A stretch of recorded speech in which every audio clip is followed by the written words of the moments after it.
चलिए आज की क्लास की शुरुआत करते हैं।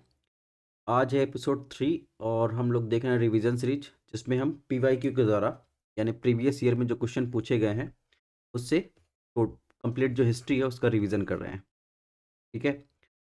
और इसके अलावा बात करें हिस्ट्री में, वो भी मध्यकालीन इतिहास की बात करें तो उसमें दो सल्तनत यानी दो काल बहुत इंपॉर्टेंट है, जिसमें दिल्ली सल्तनत की बात की जाए, दूसरा मुगल। इन दोनों से क्वेश्चन पीसीएस में पूछे जाते हैं। और इसमें अक्सर देखेंगे तो ईयर वाइज क्वेश्चन आते हैं फैक्चुअल, और दूसरा देखेंगे तो मिलान से संबंधित अप्लाइड क्वेश्चन आपको दे देंगे। तो सबसे पहले 2018 के कुछ क्वेश्चन बाकी थे उसको देख लेते हैं, उसके बाद 2019 में हम लोग चलते हैं। 2018 में आज के क्वेश्चन की बात करें तो इसमें पूछा है निम्नलिखित में कौन सा जोड़ा सही सुमेलित नहीं है। ठीक है। इसमें रियासत यहाँ पर दी गई है और उनके शासक की बात की गई है। ठीक है। तो ये भी देखेंगे दिल्ली सल्तनत से ये संबंधित है। और दिल्ली सल्तनत के दौरान उस टाइम जो होयसला की बात करें या आप बात करें पांड्या की बात करें तो या काकतिया की बात करें, तो ये सब जो उस दौरान राजवंश चर्चा में थे उसी से ये क्वेश्चन पूछा गया है। तो इसमें ऑप्शन ए दिया गया है देवगिरी, उनका शासक शंकर देव से मिलान किया गया है। बी वारंगल रामचंद्र देव, सी होयसला, वीरवल्लाल, डी मदुरई और वीर पांड्या। तो आपको बताना है इसमें कौन सा जोड़ा सही सुमेलित नहीं है। ठीक है।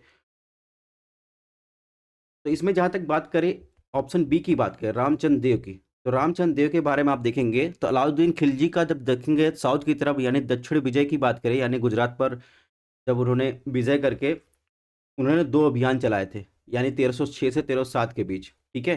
पहला अभियान था रायकरण के खिलाफ था, जो गुजरात से निकल जाने के बाद मालवा की सीमा में स्थित जो बगलाना है वहाँ राज कर रहा था। दूसरा अभियान था देवगिरी के राजा जो थे रामचंद्र के खिलाफ था। ठीक है। इसी टाइम आप देखेंगे तो इनका संबंध क्या हो जाएगा देवगिरी के राजा रामचंद्र के खिलाफ। तो इसके हिसाब से देखेंगे तो इसका आंसर क्या होगा, वहाँ रंगल नहीं होगा, यहाँ पर देवगिरी हो जाएगा। तो ये चीज़ें आपको ध्यान रखनी है। बाद में क्या हुआ जब ये हार गए तो यहाँ से देखेंगे राय रामचंद्र को जो काफूर थे उनके आगे समर्पण कर दिया। साथ ही के साथ देखेंगे बाद में उन्हें र- रायान की उपाधि दी गई। ठीक है। और बाद में उनके इलाके उन्हें लौटा दिए गए। तो ये मामला था इनका। ठीक है। रामचंद्र देव का, तो इनका संबंध किसके है देवगिरी से है। इसके अलावा बात करें इसमें जो और तीन ऑप्शन दिए गए हैं तो वीर वल्लाल की बात करें तो वह होयसला साम्राज्य के अंतिम महान राजा थे। और होयसला जो मंदिर स्ट्रक्चर है वो अभी देखेंगे तो यूनेस्को के 42वें हेरिटेज साइट में शामिल किया गया है, उसके बारे में हम लोग आगे चर्चा करेंगे। शंकर देव की बात करें तो अलाउद्दीन खिलजी ने 1308 में रामचंद्र देव से गिरी पर छापा मारा था, वहां से विजय प्राप्त की थी, इसकी चर्चा हम लोग कर चुके हैं। 1313 में तो इसमें देखेंगे तो मलिक काफूर की हम लोग चर्चा कर चुके हैं। ठीक है। और सिंघना के तृतीय को जो है शंकर देव के नाम से भी जाना जाता था, जिनका संबंध आप देखेंगे तो देवगिरी से साहब। वीर पांड्या की बात करें तो यह एक पांड्यन राजकुमार थे जिन्होंने 1253 से 1275 के बीच देखेंगे साउथ इंडिया में जो है तमिलनाडु के क्षेत्र पर शासन किया था। तो ये तो बात है इनकी डिटेल।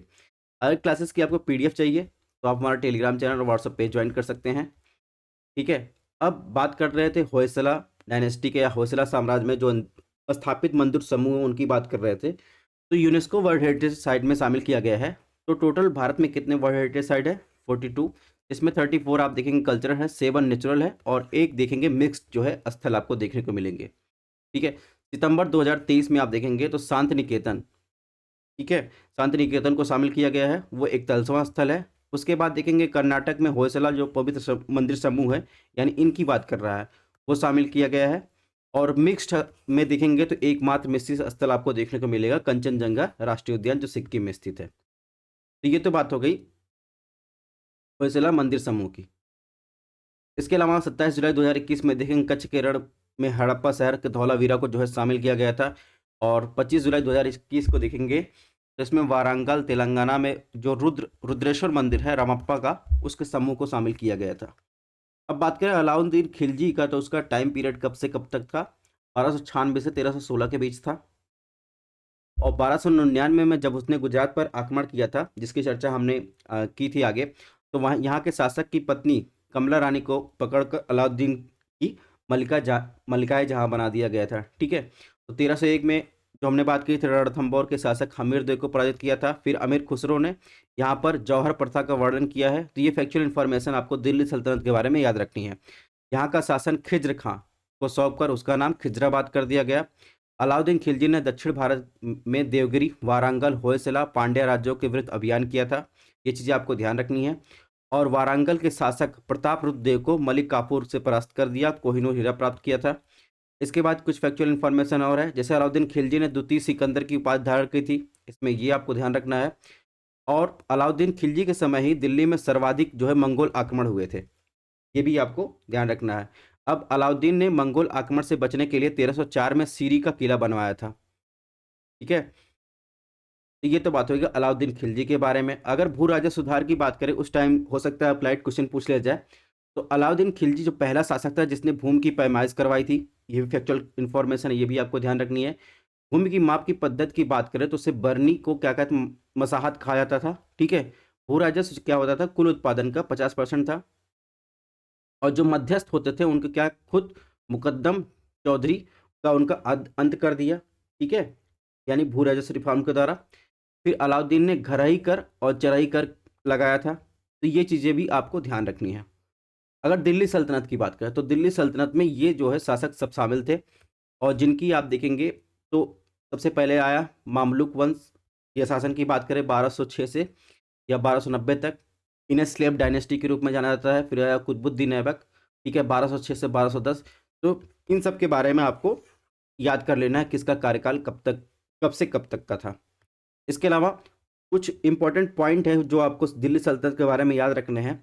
जैसे भूमि के वर्गीकरण की बात करें तो 3 प्रकार का जो है लैंड का क्लासिफिकेशन किया गया है। तो पहला था इक्ता भूमि, जो भूमि अधिकारियों को उनकी सेवाओं के लिए वेतन के बदले इक्ते के रूप में दी जाती थी। ठीक है, फिर दूसरा था खालसा भूमि, ये सीधे सुल्तान द्वारा नियंत्रित होती थी। इससे शाही दरबार और शाही घरेलू खर्चों के लिए निर्धारित राजस्व प्राप्त होता था। इसके बाद जो तीसरा कैटेगरी था इनाम भूमि, इसे क्या होता था, धार्मिक नेताओं या संस्थाओं को अनुदान दी गई भूमि के रूप में इसे वर्गीकृत किया जाता था। तो ये चीज़ें भी आपको ध्यान रखनी है। इसके अलावा कुछ शब्दावली है, जैसे नायाब या वली की बात करें तो इसका मतलब क्या था, सबसे प्रभावशाली पद था ये। ठीक है, दीवाने वजीरत की बात करें तो वित्त विभाग का एक प्रमुख होता था। ये मिलान के संदर्भ में आपसे क्वेश्चन पूछ लिया जाता है। ऐसे पूछ लिएगा दीवाने अरिज क्या था, तो ये रक्षा मंत्री से संबंधित था। दीवाने रिसातल क्या था, तो ये भी आपको ध्यान रखना है। मुख्य सत्र इसका प्रमुख होता था। तो इनसे ये क्वेश्चन पूछ लिया जाता था। दीवाने इनसे कई बार पूछा गया है, तो इसका ध्यान रखना है। शासक और अधिकारियों के बीच सभी प्रकार के संचार को संभालते हुए पत्राचार का प्रबंधन करता था। तो ये भी आपको ध्यान रखना है। इसके अलावा कुछ और फैक्चुअल इन्फॉर्मेशन की बात करें दिल्ली सल्तनत के बारे में, तो तुर्कों ने कई नई तकनीकें पेश की थी, जिससे कागज का निर्माण उन्होंने चीन से सीखा था। लोहे की रकाब और कवच का उपयोग करना, चरखे की शुरुआत करना, धातुकर्म का उद्योग की इंडस्ट्री यानी इंडस्ट्री को डेवलपमेंट करना, ये सब जो है दिल्ली सल्तनत ने नई तकनीकें भारत में लेकर आए थे। अब बात करते हैं, नेक्स्ट बात करते हैं मुगल काल से। क्वेश्चन पूछा गया 2018 में, तो इसकी क्रोनोलॉजी आपको व्यवस्थित करनी है, जिसमें option A Mohammad Shah, B Jahandar Shah, C Alamgir द्वितीय, डी अहमद शाह। इसकी क्रोनोलॉजी आपको व्यवस्थित करनी है। ठीक है, मुगल डायनेस्टी से ये क्वेश्चन पूछा गया है। अगर मुगल काल की बात करें तो शुरुआत होती है बाबर। बाबर का कार्य कब से था, 1526 से 1530। ठीक है, जिसमें अब इसमें क्या पूछा है, जहांदर शाह पूछा है। जहांदर शाह का देखेंगे 1712 से 1713 के बीच था। मोहम्मद शाह का देखेंगे 1719 से 1748। ठीक है, शाह आलम द्वितीय की बात करें 1759 से 1806 के बीच था। ठीक है, और अहमद शाह की बात की जाए तो 1725 से लिखेंगे 1775 के लगभग था। तो 17 इसमें अहमद शाह की बात नहीं की गई है, लेकिन आपको ये क्रोनोलॉजी आपको ध्यान रखनी है। तो इसके हिसाब से आप देखेंगे इसमें क्या हो जाएगा, डी ए डी सी। ठीक है, यानी ऑप्शन बी इसमें सही हो जाएगा।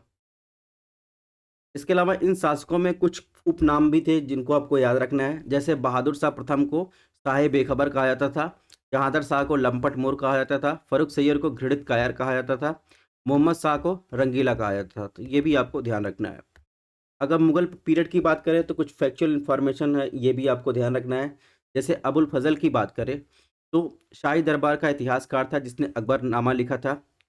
राजकवि की बात करें जिन्हें फैजी के रूप में भी जानते हैं, इन्होंने फारसी कवि और अबुल फजल का बड़ा भाई था। ठीक है, तानसेन की बात करें जिनका पहले नाम था रामतनु पांडे, ये एक प्रसिद्ध इतिहासकार थे। ठीक है, और स्टार्टिंग में रामचंद जो थे दरबारी संगीतकार थे, और जिन्होंने ग्वालियर के सूफी फ़कीर मोहम्मद गौस से अधीन इस्लाम को स्वीकार कर लिया था।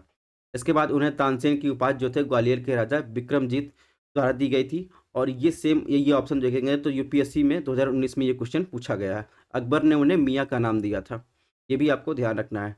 टोडरमल की बात करें, राजा टोडरमल की बात करें, उनकी उपाधि की बात करें, दीवाने अशरफ था, वो वित्त मंत्री थे, ये भी कभी कभी पूछ लिया जाता है। मुल्ला दो प्याजा की बात करें तो ये मुगल बादशाह अकबर के सलाहकार और वजीर थे, ठीक है। इसके अलावा दारा शिकोह की बात करें तो दारा शिकोह की बात करें, शाहजहां का सबसे बड़ा पुत्र था जिसे उदार मुस्लिम की संज्ञा दी गई थी, ठीक है। जहांगीर के शासनकाल के दौरान दो अंग्रेज भारत आए, इससे भी क्वेश्चन पूछा जाता है, जिसमें विलियम हॉकिंस से 1608 में आए। इसके अलावा देखेंगे तो थॉमस रो थे, 1615 ईस्वी में आए थे। सूरत में एक ब्रिटिश कारखाना स्थापित करने की अनुमति मिली थी। तो ये चीज़ें आपको ध्यान रखनी है। नेक्स्ट बात करें, कुछ और शब्दावली है जिसको ध्यान रखना है। जैसे राजस्व के उद्देश्य के लिए सारी भूमि को दो भागों में बांटा जाता था, जिसे क्या कहते हैं, जागीर और खलीसा कहते थे। खलीसा की बात करें, खलीसा एकत्र किया गया क्या था, रेवेन्यू था, जो शाही खजाने में जाता था। जबकि जो जागीर थी उसका जो रेवेन्यू था वो मनसबदारों के पास जाता था। और इसके अलावा देखेंगे सुलाय कुल क्या था। सुलाय कुल था, ये सार्वभौमिक शांति की बात करता था, ठीक है, धार्मिक सहिष्णुता की बात करता था। ये तो अकबर ने जो है 1574 ईस्वी में फतेहपुर सीकरी में एक देखेंगे खाना स्थापित किया था जिसका नाम था मकतब खाना। इसका इसका हिंदी में मतलब होता है अनुवाद गृह, ठीक है। और इसके अलावा गुरु तेग बहादुर भी इसी संबंधित थे, तो इनको ध्यान रखना है। 1675 ईस्वी में औरंगजेब के आदेश पर मुगलों द्वारा मारे जाने वाले दूसरे सिख गुरु थे। तो फैक्चुअल इन्फॉर्मेशन ये भी ध्यान रखनी है। अब हम लोग 2018 से आ जाते हैं 2019 में। 2019 में देखिए क्वेश्चन पूछा गया, निम्नलिखित लड़ाइयों के क्रोनोलॉजी को जो है आपको व्यवस्थित करना है, ठीक है। और ये कोड दिए गए हैं ABCD में, आपको बताना है कौन सा सही है। ऑप्शन ए की बात करें तो इसमें सरनुल की लड़ाई पूछा है, 2 बेलग्राम का युद्ध, 3 धर्मत की लड़ाई, 4 जजाओ का युद्ध, यानी जजाओ का बाउल का युद्ध आपसे पूछा है। इसको आपको सही क्रोनोलॉजी में व्यवस्थित करना है। अगर बेलग्राम की बात करें, जैसे 1540 में देखेंगे तो ये हुमायूं और शेरशाह सूरी के बीच हुआ था, जिसमें आप देखेंगे शेरशाह सूरी ने हुमायूं को हराया था। करनाल की युद्ध की बात करें तो 1572 ईस्वी में हुआ था, मुगल और मोहम्मद हुसैन मिर्जा के बीच हुआ था। धर्मत युद्ध की बात करें तो औरंगजेब और दारा सिकोह के बीच 1658 के बीच हुआ था, जिसमें दारा सिकोह को औरंगजेब ने हराया था। फिर जजाऊ के युद्ध की बात करें तो जजाऊ का युद्ध जो है 1707 ईस्वी में हुआ था। और इसमें देखेंगे बादशाह औरंगजेब की मृत्यु के बाद जो है भारत के मुगल सिंहासन के उत्तराधिकार के निर्णायक संघर्ष था, ठीक है।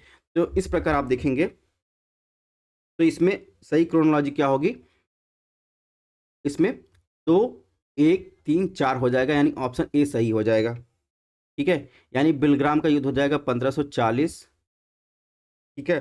सरनाल का युद्ध आप देखेंगे तो सरनाल का युद्ध हो जाएगा 1572, और धर्मत का युद्ध हो जाएगा 1658, जजाऊ का युद्ध हो जाएगा 1707, ठीक है। इस प्रकार इसमें ऑप्शन ए सही हो जाएगा।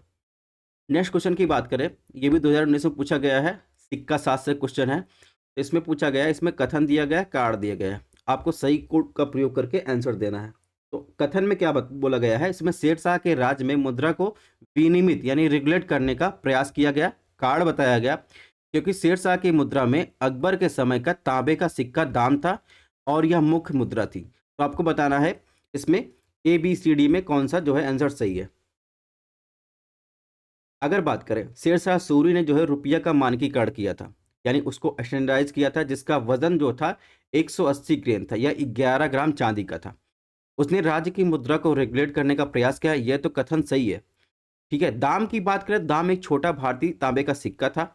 और शेरशाह सूरी ने जो है 1540 से 1554 के बीच भारत में अपने शासन के दौरान मोहर, सोने के सिक्के और रुपया को चांदी के सिक्के के साथ शुरू किया था। इसलिए आप देखेंगे तो इसमें कथन और कार्ड की बात कर रहा है, तो कथन तो सही है लेकिन कार्ड इसका सही नहीं बताया जा रहा है कि शेरशाह के राज्य में मुद्रा को रेगुलेट करने का प्रयास किया गया है, लेकिन इसका कार्ड ये नहीं है कि शेरशाह की मुद्रा अकबर के समय तांबे का सिक्का दाम था जो मुख्य मुद्रा थी।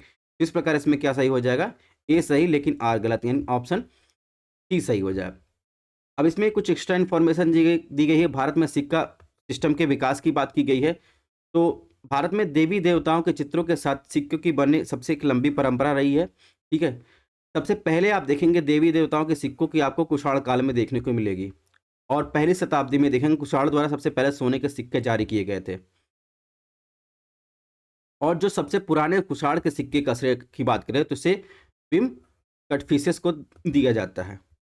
इसमें देखेंगे जो इनमें देवी देवताओं की जो मूर्तियां इस पे रहती थी, यानी जो चित्र रहते थे, उसमें शिव, देगा, बुद्ध, कार्तिकेय के चित्र आपको देखने को मिलेंगे। इसके बाद आ जाता है सातवाहन का। सातवाहन में देखेंगे सातवाहन चांदी के सिक्कों में चित्र और द्विभाषी किंवदंतियां आपको देखने को मिलेंगी। इसके बाद बात करें गुप्तकालीन सिक्के की बात करें तो गुप्तकालीन के सिक्के की बात करें, कुषाण के परंपरा का पालन करता है, जिसमें राजा के अग्रभाग पर एक देवता को पीछे दर्शाया गया है और देवता भारती थे, ठीक है, और बहुत सारे उसमें कहानियां आपको देखने को मिलेगी। सबसे पुराने गुप्तकालीन सिक्कों की बात करें, उनका श्रेय समुद्रगुप्त, चंद्रगुप्त द्वितीय और कुमारगुप्त को दिया जाता है। नेक्स्ट क्वेश्चन की बात करें, क्वेश्चन नंबर 25 की बात करें, इसमें पूछा है 2019 में क्वेश्चन पूछा गया है, हठ योग से ये क्वेश्चन पूछा गया है। इसमें पूछा है कौन सा कथन सही है, यानी कितने कथन सही हैं ए बी सी डी में, ठीक है। तो इसमें पूछा है हठ योग का अभ्यास नाथपंथियों द्वारा किया जाता था, ऑप्शन 2। हठ योग को सूफियों ने भी अपनाया, तो आपको बताना है नीचे दिए गए कोड का उपयोग करके आपको सही उत्तर आपको बताना है हठ योग के बारे में। तो जहाँ तक हठ योग की बात करें तो मध्यकाल में नामपंथियों का एक धार्मिक समूह था, जिसमें उनका मानना था कि मुक्ति का मार्ग निराकार को प्राप्ति और ध्यान के माध्यम से है। हठ योग का मानना था कि शारीरिक योग मुद्राओं से अभ्यास के द्वारा ही आप देखेंगे तो निराकार की प्राप्ति की जा सकती है, और नामपंथियों द्वारा हठ योग का अभ्यास किया गया था। तो कुल मिलाकर आप देखेंगे तो इसमें एक और दो दोनों सही है, यानी ऑप्शन सी जो है सही है, ठीक है।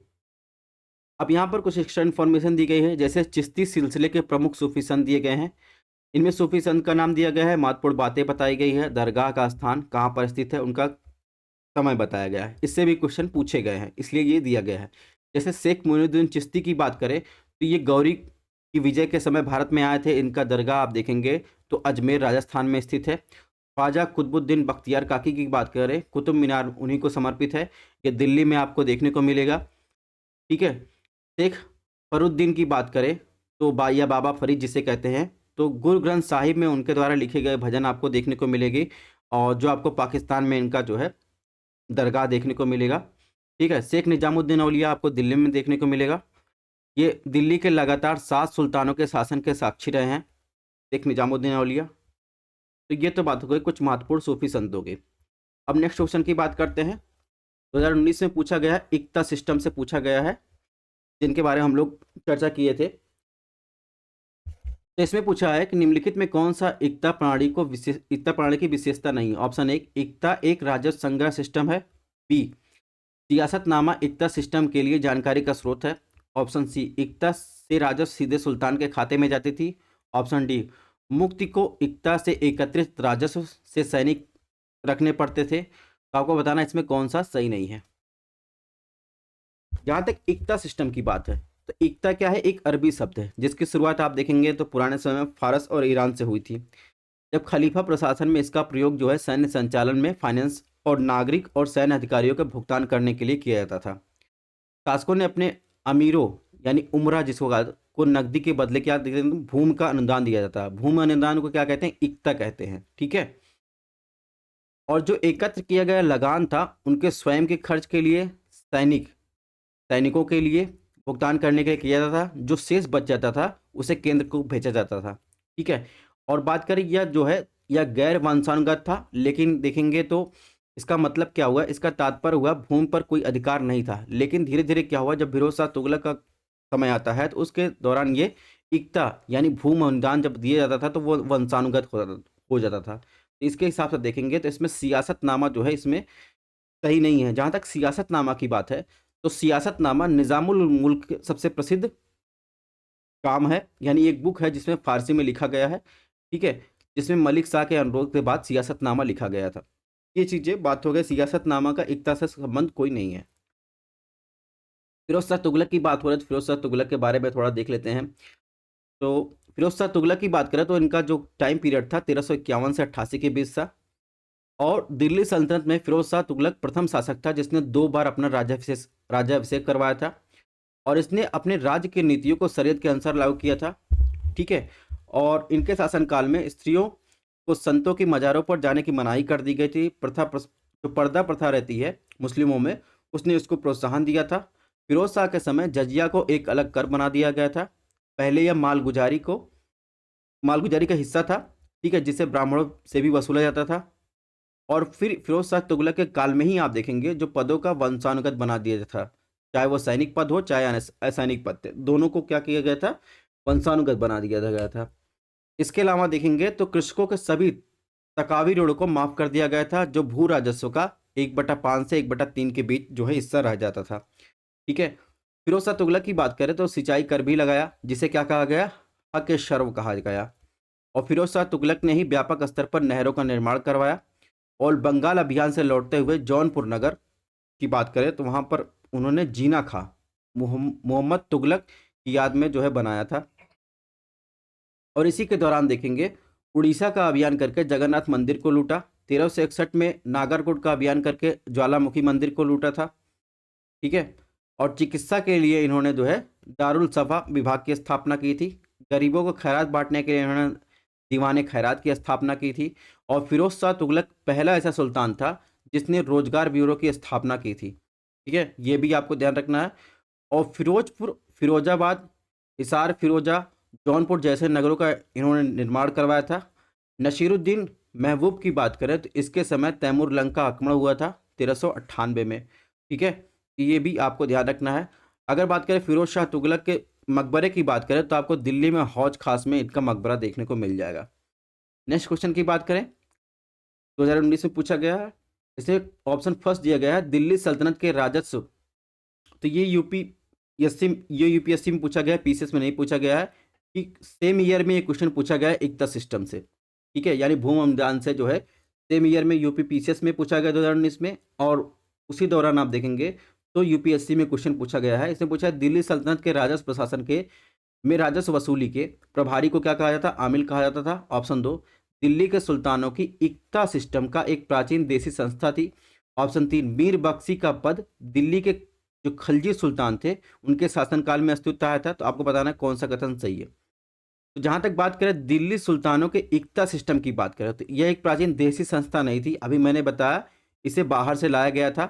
ठीक है, मीर बख्शी का पद देखेंगे तो खलजी सुल्तानों द्वारा नहीं बल्कि मुगल बादशाह अकबर द्वारा ये लाया गया था। इस प्रकार देखेंगे इसमें केवल और केवल ऑप्शन 1 जो है सही है।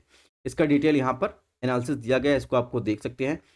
नेक्स्ट क्वेश्चन की बात करें, इसमें बताना है बुक्स दिए गए हैं, राइटर्स दिए गए हैं, आपको बताना है कौन सा सुमेलित नहीं है। ऑप्शन 1 तबकात नासिर मिनहाजुल सिराज की बात कर रहा है। ऑप्शन बी तुरीख फिरोज शाही सम से सिरोज से मिलान किया गया है। ऑप्शन सी तुगलका नामा जो है इब्न बतूता से मिलान किया गया है। ऑप्शन डी हुमायूं नामा गुलबदन बेगम। तो आपको बताना है इसमें कौन सुमेलित नहीं है। चलिए इसका आंसर दीजिए। तो जहां तक तुगलका नामा की बात करें तो ये इब्न बतूता संबंधित नहीं, ये अमीर खुसरो ने इसको लिखा था। ठीक है, बाकी तीनों चीजें सुमेलित हैं, तो इसको आपको ध्यान रखना है।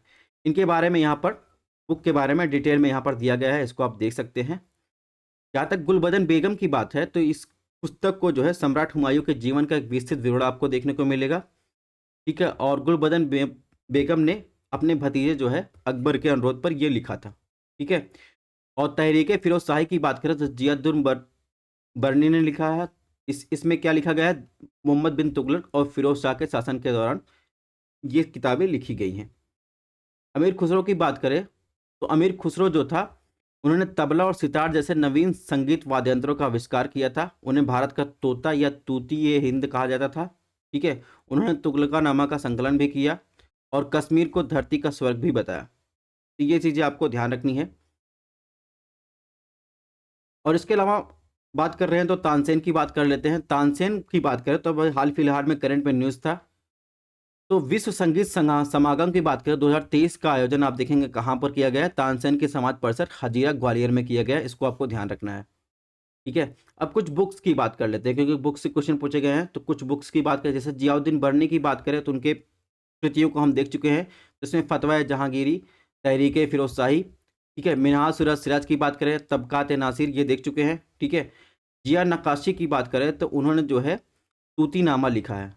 ठीक है, मालाधर पशु की बात करें तो उन्होंने जो है एक बंगाली कवि थे जिन्होंने जो है श्री कृष्ण विजय पर लिखी है। ठीक है, उन्हें गुलराज खान की उपाधि दी गई थी। फरिश्ता की बात करें उन्होंने गुलशन इब्राहिम या तहरीक फरिश्ता लिखा है। इसके अलावा हसन निज़ामी की बात करें, ताजुल माशरे लिखा है। चंद्र बदाई की बात करें तो पृथ्वीराज रासो। कल्हड़ की बात करें तो राजा तड़ंगड़ी, ठीक है। राजा मान सिंह तोमर की बात करें तो मान कौतूहल। तो ये बुक्स आपको ध्यान रखनी है। और एक चीज़ आपको ध्यान रखनी है, नुसरत शाह ने बंगाल सॉरी महाभारत को जो है बंगाली में अनुवाद किया था। ये चीज़ें आपको ध्यान रखनी है। इसके अलावा आप देखेंगे 2019 में एक क्वेश्चन पूछा गया है नेटिव मैरिज एक्ट से। वो पूछा गया किस वर्ष पारित किया गया, 1870, 72, 74 या 76 में। तो नेटिव मैरिज एक्ट देखेंगे तो मुख्यतः आप देखेंगे क्रिश्चियन जो है मैरिज से संबंधित था। तो इसमें कहा गया है कि इस अधिनियम के अनुसार यदि पक्षों में, यानी चाहे वो लड़का लड़की में कोई भी पक्ष में देखेंगे एक ईसाई होता है तो वो विवाह जो है वैध ठहराया जाएगा। और ये जो नेटिव मैरिज एक्ट देखेंगे तो इसे वायसराय लॉर्ड नॉर्थब्रुक के शासनकाल के दौरान पारित किया गया था। इसमें 1872 में भारतीय ईसाई विवाह अधिनियम को नेटिव मैरिज एक्ट भी कहा जाता है। तो ये क्या हो जाएगा 1872। इसमें ऑप्शन बी सही हो जाएंगे। नेक्स्ट क्वेश्चन की बात करें तो 2019 में क्वेश्चन पूछा गया और इसमें किसान और ट्राइबल मूवमेंट से 2018 में क्वेश्चन पूछा गया, 2019 में पूछा गया, 23 में पूछा गया, लगातार क्वेश्चन पूछा जाता है। इसमें मूवमेंट दिया है, ईयर दिए गए हैं, जिसमें पाबना विद्रोह किया है, एका विद्रोह, सांताल और ताना भगत विद्रोह। तो इनके बारे में आपको बताना है कि कौन सा सही सुमेलित है। जहाँ तक पाबना विद्रोह की बात करें तो पाबना विद्रोह देखेंगे तो 1873 से 85 के बीच चला, ये एक किसान विद्रोह था। एका विद्रोह की बात करें तो 1820 और 22 के बीच चला, यानी ऑप्शन 3। संथाल विद्रोह की बात करें तो संथाल एक ट्राइबल विद्रोह था, ठीक है, 1855-56 के बीच लगभग चला था। ताना भगत जो कि 1914 के बीच चला था। तो इस प्रकार आप देखेंगे इसमें ए का 2, ठीक है, बी का 3, सी का 1, डी का 4, यानी ऑप्शन बी इसमें सही है।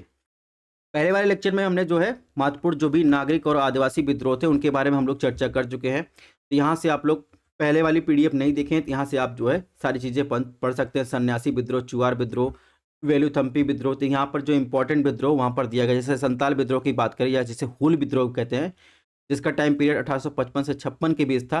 तो भागलपुर से राजमहल पहाड़ियों के बीच देखेंगे तो सिद्धू और कान्हू इनके नेतृत्वकर्ता थे। ये क्या था, नागरिक और आदिवासी विद्रोह था। इसके अलावा ताना भगत आंदोलन की बात करें 1914 से 15 के बीच चला था। एरिया क्या था, छोटा नागपुर पठारी क्षेत्र था, ठीक है। इसके अलावा यहाँ पर देखेंगे अन्य नागरिक और आदिवासी विद्रोह की चर्चा की गई है, जिसमें अहोम विद्रोह बहुत ज़्यादा पूछा जाता है, ठीक है। इसके नेतृत्वकर्ता थे गोमधर कुंवर और टाइम पीरियड था देखेंगे 1828 से 33 के बीच था और स्थान था असम, ठीक है।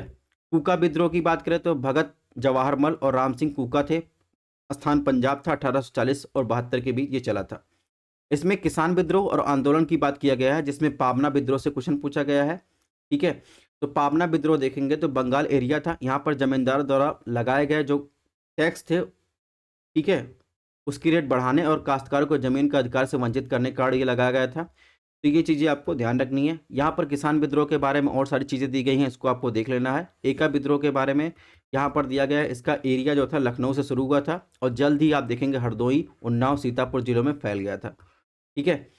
नेक्स्ट क्वेश्चन की बात करते हैं। 2019 में क्वेश्चन पूछा गया, इसमें कौन सा सुमेलित नहीं है। ऑप्शन 1 भारतीय नौसेना अधिनियम 1927, ऑप्शन बी सविनय अवज्ञा आंदोलन 1930, ऑप्शन सी द्वितीय गोलमेज सम्मेलन 1931, ऑप्शन डी सांप्रदायिक पुरस्कार 1933। तो आपको बताना है इसमें कौन सा सुमेलित नहीं है। तो जहाँ तक भारतीय नौसेना अधिनियम की बात करें तो 1927 में इसे पारित किया गया था, लेकिन बाद में 1957 में इसे बदल दिया गया था। तो इसके अकॉर्डिंग देखेंगे तो 1927, 57 ये दोनों सही हो सकता है।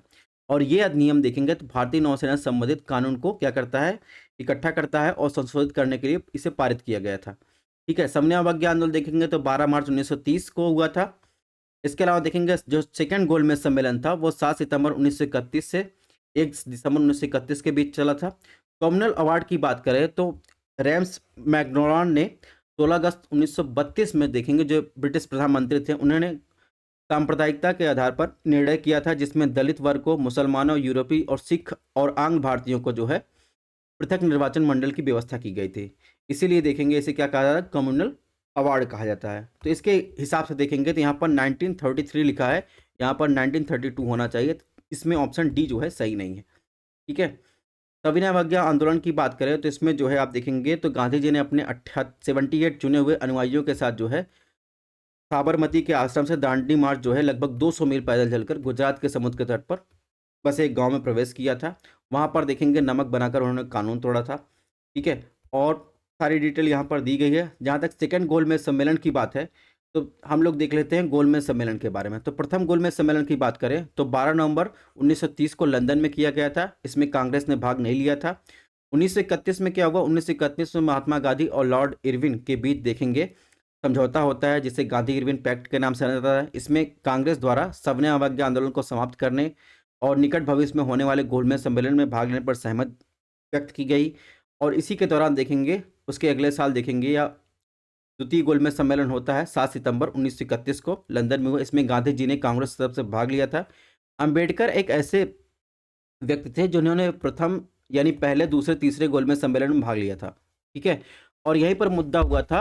अंबेडकर ने पृथक निर्वाचक मंडल की मांग रखी थी और गांधी जी ने इसका विरोध किया था। फिर आता है तीसरा गोलमेज सम्मेलन। ठीक है, इसमें 17 नवंबर 1932 को लंदन में जो है ये सम्मेलन होता है और जिसमें अंततः देखते हैं भारत शासन अधिनियम 1935 जो है ये पारित होता है। इसमें जो है कांग्रेस ने भाग नहीं लिया था क्योंकि आप देखेंगे कांग्रेस के अधिकांश जो प्रमुख नेता थे उस समय जेल में थे। तो ये तो बात हो गई गोलमेज सम्मेलन की।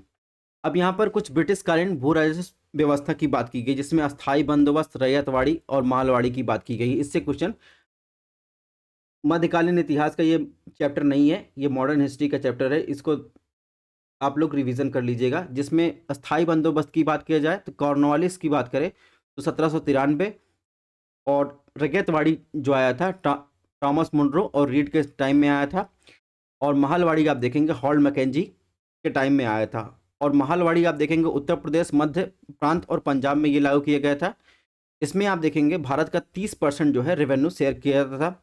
भूमि पर गांव का अधिकार होता था और ब्रिटिश सरकार को राजस्व देने की जिम्मेदारी समस्त गांव के मुखिया की होती थी।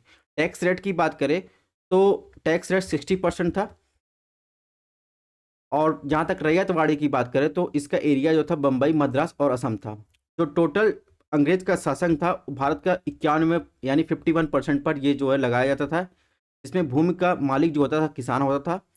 ठीक है, और इसकी जिम्मेदारी, रेवेन्यू की जिम्मेदारी किसकी थी, किसान की थी। जिसमें कितनी थी, टैक्स रेट थी 33% से 55% था।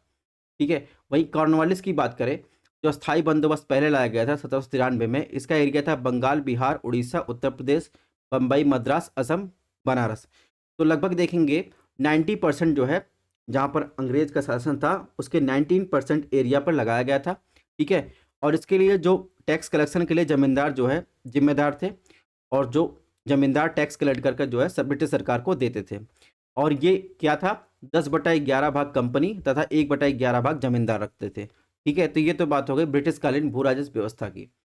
इसके अलावा इसमें कुछ और फैक्चुअल इन्फॉर्मेशन दी गई है, जिसमें आप देखेंगे संबंधित शासक दिया गया है, कौन से यात्री किस शासक के दौरान आए थे। इससे भी मिलान के संबंध में क्वेश्चन पूछा जाता है।